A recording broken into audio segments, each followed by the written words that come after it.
You got 12-minute tread for distance prep. And then this is just one of the exercises you'll see. I'm going to go over this first, but double tap the face, like the video. I really appreciate it. Let's talk about it. So forward lunge into a rotation. Doing some solid reps right here.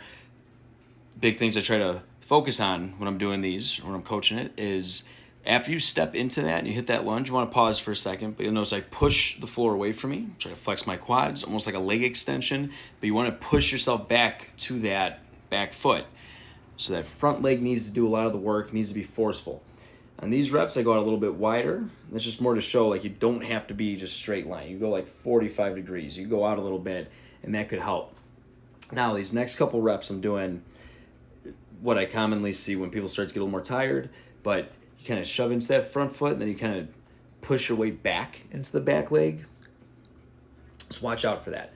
If you notice you're one of those people doing it, one of the easy things you could do is like don't go down as low. Whenever you need to, you can always cut that range of motion, so that way you still have enough power to actually push off of that front foot and put your weight back into that back leg. You want to avoid the whole like going forward and then having to shift your weight back and then stumble yourself back.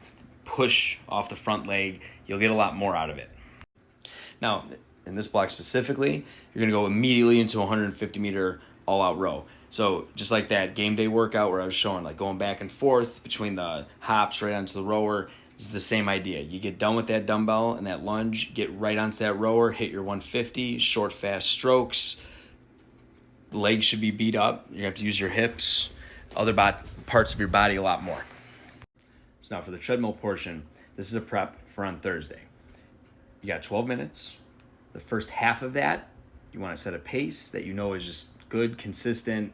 You may not even get orange zone to maybe like 3-4 minutes into it. It's okay if it feels like you're holding back. After that halfway point, then you start adding on every minute. You add a little bit or a lot of bit, your choice, but it's just a good prep. Get your mind right for Thursday. Whatever your distance is at the end of that, you can almost be assured you'll be able to get further than that on Thursday if you're doing the benchmark. So just keep that in mind. No matter how bad it feels when you're doing it today, when you do it on Thursday, you're going to be able to do a little bit more. There's going to be adrenaline. Mind's going to be focused. It's going to go a little bit differently on that. Now you're going to do it again on this template, but half the amount of time.